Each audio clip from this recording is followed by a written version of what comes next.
Good morning. It's 8 o'clock. I'm Vincent Kasozi. The Electoral Commission is kicking off nominations today for those who wish to contest for the Kawempe Division North parliamentary by-election.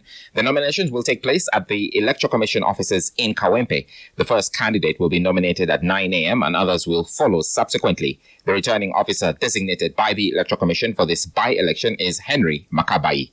According to the EC spokesperson, the prospective candidates are required by law to be accompanied by only two people, a seconder and a proposer.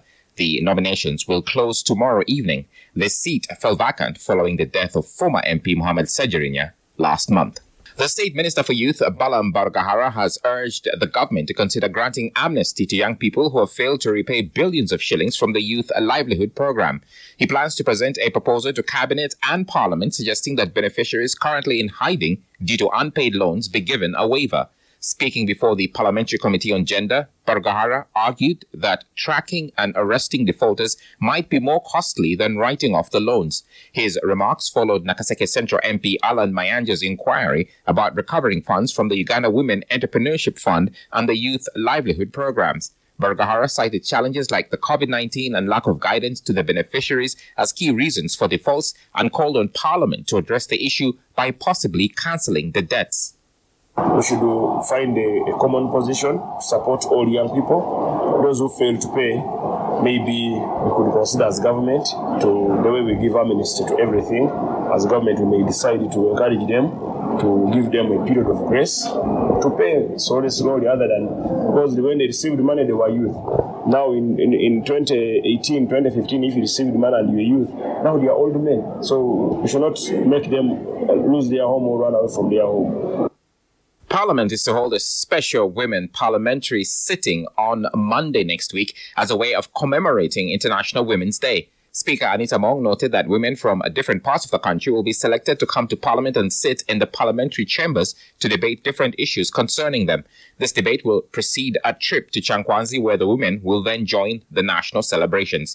The Wakiso District Woman MP Ethel Nalima asked the Speaker to direct the government to make a gesture and release all the women political prisoners who are abducted and are languishing in jail.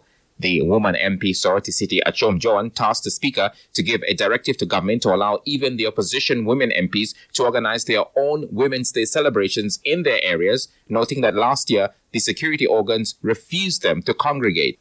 My humble request, Madam Speaker, is that as it has been a norm in few years I have been in Parliament, that we, especially the women members in the opposition, have been denied to celebrate the Women's Day in our districts.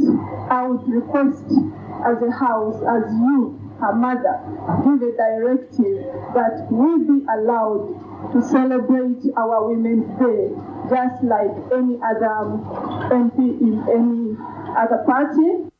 The Speaker of Parliament, Anita Among, has directed the government to provide a statement regarding the recent incident at a school in Soroti district where a child was tragically killed and his body dumped in a pit latrine. In her communication to the House, Speaker Among expressed a concern about disturbing events of last week, which included various incidents of manslaughter, drowning and suicide affecting parents and schools. She noted the government has not yet issued any statement regarding these incidents. There is a kid who got drowned in a swimming pool. Teachers really need to take responsibility. You cannot have a kid who has never gone to a swimming pool, just push it there and he gets drowned. It's a very bad thing. We had a kid who was slaughtered in Soroti and dumped in a pit. We had a kid who committed suicide in Seta. We need to do a lot of parenting for our children. The State Minister of Education in charge of higher education, John Chrysostom Moyingo, stated that investigations are ongoing. He assured the House that all related cases are with the police and indicated that the government will present statements on various incidents today as requested by the Speaker. It's true, there have been those cases and the police has taken it up. They have started the investigations. We hope as a ministry that the report that will come from police will give us a direction. But it's also true that what we have agreed as a ministry is to improve on the inspection of these schools. Right when I was Speaker, and our team has gone out and are trying to do their best to see that all the minimum basic requirements Ukraine has agreed the terms of a major minerals deal with the U.S., a senior official in Kiev has said.